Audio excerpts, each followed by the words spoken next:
नमस्कार, मेरा नाम प्रशांत है और आप देखना शुरू कर चुके हैं डेली लाइन का डेली डिस्कशन शो। और डेली डिस्कशन शो में चर्चा चुनाव की, लोकसभा चुनाव की।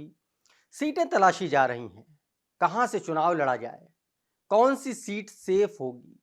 हर पार्टी अपने गुणागणित में लगी हुई है। भारतीय जनता पार्टी पिछले कई दिनों से राज्यों के जो छत्रप हैं, राज्यों के जो नेता हैं, जो बड़ी इकाइयां हैं, उनके साथ बैठक कर रहा है भारतीय जनता पार्टी का आला कमान। समाजवादी पार्टी की उत्तर प्रदेश में बात करें तो समाजवादी पार्टी की भी लगातार बैठकें चल रही हैं। राज्यसभा चुनाव में झटके के बाद अब सपा और ज्यादा सजग और सचेत हो चुकी है। लेकिन आज बात सपा की नहीं करेंगे, आज बात भाजपा की भी नहीं करेंगे। आज बात करेंगे अमेठी और रायबरेली पट्टी के गांधी परिवार की। गांधी परिवार की बात इसलिए करेंगे क्योंकि तमाम जगहों से, तमाम ऐसी सीटें हैं जहां से लगातार राहुल गांधी के लिए कहा जा रहा है कि यहां से लड़िए। इन्विटेशंस आ रहे हैं, दावे किए जा रहे हैं। कोई कह रहा है कि अमेठी से लड़िए, कोई कह रहा है रायबरेली से लड़िए, कोई कह रहा है कि तमिलनाडु से लड़िए, कोई कह रहा है कि तेलंगाना से लड़िए। लेकिन सवाल यह है कि राहुल गांधी चुनाव कहां से लड़ेंगे, कौन सी सेफ सीट होगी राहुल गांधी के लिए। अमेठी वापस आएंगे या जो सीट सोनिया गांधी ने छोड़ी रायबरेली की वहां जाएंगे, या फिर वायनाड, क्योंकि वायनाड में सीपीआई ने अपने दो कैंडिडेट वहां पर जिन दो सीटों पर घोषित किए हैं, वहां पर ऑलरेडी वायनाड सीट पर उसने अपने उम्मीदवार घोषित कर दिए। तो सवाल यह है कि अब राहुल गांधी चुनाव कहां से लड़ेंगे, और अगर राहुल गांधी वायनाड से चुनाव लड़ेंगे तो इंडिया अलायंस के गठबंधन में दरार पक्की है। इसी पर चर्चा करेंगे और समझने की कोशिश करेंगे कि राहुल गांधी के लिए 2024 के लोकसभा चुनाव में सबसे ज्यादा सेफ सीट कौन है, वो कौन सी संभावित सीट है, वो कौन सा संभावित स्टेट है जहां से राहुल गांधी चुनाव लड़ने वाले हैं। हमारे सहयोगी, हमारे साथी अभिषेक पांडे जी हमारे साथ हैं। अभिषेक भाई, बहुत बहुत स्वागत है। राहुल गांधी को लेकर के तमाम सारी कयासबाजियां चल रही हैं और राहुल गांधी खुद न्याय यात्रा में चल रहे हैं। देखिए, राहुल गांधी कहाँ से चुनाव लड़ेंगे एक बहुत बड़ा सवाल है। अमेठी जो कि उनकी परंपरागत सीट थी, गढ़ रहा है कांग्रेस पार्टी का, रायबरेली अमेठी उसके आसपास, वहां से वो चुनाव हार गए। उसके बाद कभी आए नहीं, एक बार केवल 2022 के उत्तर प्रदेश के विधानसभा चुनाव में दिखाई दिए और अभी यात्रा उनकी निकली है। तो मतलब अमेठी में बहुत ज्यादा समय उन्होंने दिया नहीं है। तो अगर इस बार परंपरागत तरीके से उनको अगर चुनाव लड़ना हो, उत्तर प्रदेश से अपना और अमेठी से रिश्ता दिखाना हो, तो इस सोच के साथ लड़ेंगे कि नतीजे कुछ भी हो, हमको लड़ना है चुनाव। तो अमेठी या रायबरेली हो सकता है, लेकिन हर नेता प्रशांत जी ये तलाश करता है कि विनेबल सीट कहाँ है, कहाँ से जीत हासिल हो सकती है। 2019 में राहुल जी को इस बात का एहसास था कि इस बार मुकाबला परेशान कर सकता है, इसलिए वो वायनाड चलेगा, केरल चलेगा। आप सोचिए, अमेठी से केरल। लेकिन इस बार वायनाड में, केरल के वायनाड सीट पर भी उनके सहयोगी दल ने अपना प्रत्याशी खड़ा कर दिया है। तो अब जाहिर तौर पर वहां भी उनके लिए दिक्कत होगी, क्योंकि सीपीआई का गढ़ है केरल, तो वहां पे उनको दिक्कत हो सकती है। तो अब उनके लिए सबसे सुरक्षित सीट कौन सी है जहां पे वो जीत हासिल करके संसद में बने रहे, और अमेठी से उनका रिश्ता बना रहे, इसलिए हो सकता है कि यहां से भी वो चुनाव लड़े। तो ये अभी भी एक सवाल है कि वो सुरक्षित सीट कौन सी है जहां पे राहुल गांधी चुनाव लड़ेंगे। अमेठी क्या रिश्ता निभाने के लिए सिर्फ लड़ेंगे, नतीजे कुछ भी हो, या फिर जीत हासिल करने के लिए कोई दूसरी सीट भी देखेंगे। सवाल ये है कि जब आप उत्तर प्रदेश में गठबंधन करते हैं, मैं केरल पे भी आऊँगा, कर्नाटक पे भी आऊँगा और तेलंगाना पर भी आऊँगा, लेकिन उत्तर प्रदेश से मैं इसलिए शुरू करना चाह रहा हूँ क्योंकि उत्तर प्रदेश गांधी परिवार का एक लगाव रहा है, एक जुड़ाव रहा है हमेशा से। इंदिरा गांधी के वक्त से लेकर के तमाम जो गांधी परिवार के जो लोग रहे, उन्होंने रायबरेली और अमेठी को अपना दूसरा घर माना। सोनिया गांधी जी ने जो भावुक चिट्ठी लिखी, उसमें भी काफ़ी दिल से लिखी हुई बातें थीं। राहुल गांधी क्या इस बार इस बात की फिक्र किए बगैर कोई फैसला ले सकते हैं उत्तर प्रदेश के बारे में, या अमेठी और रायबरेली से गांधी परिवार का कोई नया कैंडिडेट पॉलिटिक्स में इंट्रोड्यूस होने वाला है? देखिए, ये संभावनाएं हो सकती हैं, इससे इनकार नहीं किया सकता है, क्योंकि अब दूसरी पीढ़ी आ रही है राजनीति की तरफ। देखा जा रहा है गांधी परिवार की तरफ से, अब ये देखा जा रहा है सोनिया गांधी का चुनाव नहीं नहीं लड़ना एक तरीके से उनका रिटायरमेंट है। ये अब सक्रिय राजनीति से अब वो राज्यसभा में रहेंगी। तो हो सकता है कि रायबरेली में या अमेठी में कोई एक नया चेहरा दिखाई दे, हो सकता है प्रियंका गांधी हो, हो सकता है भाई राहुल गांधी और प्रियंका गांधी में से एक तो कोई रहेगा ही वहां से, और कौन हो सकता है, इसकी संभावना तलाश की जा रही है।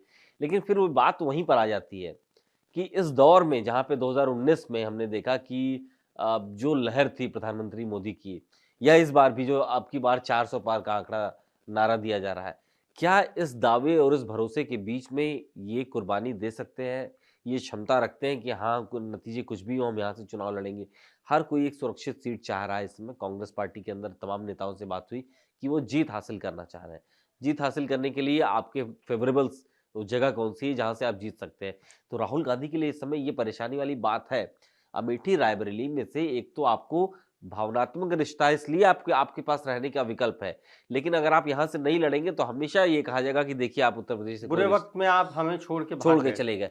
लेकिन जीत कहाँ से हो सकती है? अभी तेलंगाना प्रदेश कांग्रेस कमेटी ने एक प्रस्ताव पास करके भेजा है केंद्रीय आला कमान कांग्रेस को कि भाई यहाँ पर 17 सीटें हैं और आप किसी भी सीट से आप चुनाव लड़िए, प्रदेश कांग्रेस कमेटी तेलंगाना में आपके लिए पूरी मदद करेगी। यानी तेलंगाना प्रदेश कांग्रेस कमेटी ने एक प्रस्ताव पास कर दिया कि अब आप यहाँ से चुनाव लड़िए, वायनाड छोड़िए, यहाँ पे आइए। तो हर स्टेट में जहाँ कांग्रेस मजबूत है, राहुल गांधी के लिए आपने सही कहा कि इन्विटेशन आ रहे हैं कि आप आइए यहाँ पे चुनाव लड़िए। क्या तेलंगाना में कांग्रेस पार्टी इतनी ज़्यादा सेफ अपने आप को मान रही है विधानसभा चुनाव के बाद में, क्योंकि वहाँ पर एक फोर्स भारतीय जनता पार्टी की लगातार बढ़ रही है। आपको याद होगा निकाय चुनाव में जिस तरीके से खुद अमित शाह ने डोर टू डोर कैंपेन किया था, और उसके बाद से एक कैडर के भीतर भी एक होता है ना, मोटिवेशन आ जाता है। तो भारतीय जनता पार्टी चूंकि लगातार, चाहे वो वोट शेयर की बात हो, चाहे वो सीटों की बात हो, लगातार संघर्ष कर रही है और तेलंगाना में अपना वजूद को और ज्यादा मजबूती के साथ आगे बढ़ा रही है। देखिए प्रशांत जी, ये समझिए कि तेलंगाना में 19 में कांग्रेस 3 सीटें जीती थी, 17 है वहां पे, 4 भाजपा जीती थी वहां पे तेलंगाना में अप्रत्याशित रूप से, और बीआरएस ने 9 सीटें जीती थी। इस बार तेलंगाना में कांग्रेस की सरकार है अपनी, और उन 3 सीटों में से जहां पर तेलंगाना में जीती थी कांग्रेस, 2 सीटें ऐसी हैं जो बेहद ही सुरक्षित हैं कांग्रेस के लिए। मतलब ठीक उसी तरह जैसे बीजेपी बनारस से कोई भी खड़ा हो जाए तो बीजेपी का जीत सकता है, लखनऊ से कोई खड़ा हो जाए तो जीत सकता है, इस तरीके का है। तो उन 2 सीटों में से मुझे लगता है एक खम्मन है और एक का नाम कुछ है। वहां से इनविटेशन आ रहा कि आप सबसे सुरक्षित सीट है, आप यहाँ से लड़िए और आप सांसद बन जाइए कांग्रेस के टिकट पे। तो मुझे लगता है कि ये कॉन्फिडेंस है तेलंगाना प्रदेश कांग्रेस कमेटी का, इसीलिए उन्होंने प्रस्ताव पास करके भेजा है कि भाई अगर वायनाड में आप नहीं चुनाव लड़ पाएंगे तो कोई एक सुरक्षित सीट चाहिए। आप ये सोचिए हिमाचल में राज्यसभा के चुनाव में सोनिया गांधी को इस बात का अंदेशा था, हिमाचल प्रदेश कांग्रेस कमेटी को अंदेशा था कि हार हो सकती है, इसलिए उनका नामांकन कराया गया राजस्थान से। तो इसी तरीके से एकदम सुरक्षित सीट ढूंढना पड़ेगा, नहीं तो फिर नतीजे दिक्कत वाले हो हिमाचल से सकते याद हैं। आया, हिमाचल में एक बात ये भी कही जा रही है कि सोनिया गांधी के लिए कहा जा रहा था कि अगर सोनिया गांधी हिमाचल से राज्यसभा जाती हाँ, तो जो फूट पार्टी के भीतर देखने को मिली है वो शायद नहीं देखने को मिलती। ये जो फूट है ये कांग्रेस की जो शीर्ष नेतृत्व है उसकी वजह से पैदा हुआ है। आपको याद होगा जब हिमाचल के नतीजे आए थे तो 3-4 नाम आए सामने कि ये मुख्यमंत्री बनेंगे, ये ऑर्डर होना चाहिए, ये उप मुख्यमंत्री बनेंगे, लेकिन सबको किनारे करते हुए सुखविंदर सिंह सुक्खू को मुख्यमंत्री बना दिया गया। और उसमें बताया गया कि प्रियंका गांधी की अहम भूमिका है। प्रियंका गांधी ने सारे आंकड़ों को दरकिनार कर दिया, सबको ओवर रूल करते हुए उन्होंने अपना चहेता आदमी मुख्यमंत्री वहां पर बना दिया। तो ये दर्द वहां के कांग्रेस के विधायकों में था, वहां की कांग्रेस कमेटी के लोगों में, इसीलिए तो ये 1 साल बाद ये समस्या आ गई। तो ये बात सही है कि अगर वहां रहती तो हो सकता है चीजों को दुरुस्त किया जा सकता था, लेकिन ये समस्या आई भी क्यों?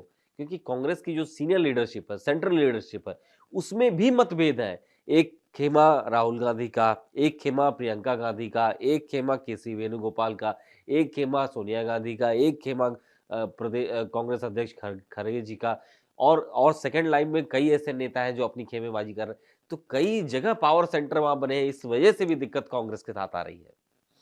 एक और आखिरी सवाल लेंगे। कांग्रेस के राष्ट्रीय अध्यक्ष मल्लिकार्जुन खड़गे कर्नाटक से आते हैं और एक प्रस्ताव राहुल गांधी के लिए कर्नाटक से भी चुनाव लड़ने का है। क्या राहुल गांधी और खड़गे का एक साथ अगर मान लीजिए चुनाव लड़ सकते हैं, जो कि संभावना बहुत कम दिख रही है, अगर मान लीजिए होता भी है, तो क्या ये कांग्रेस का फैसला आपको कैसा लगता है?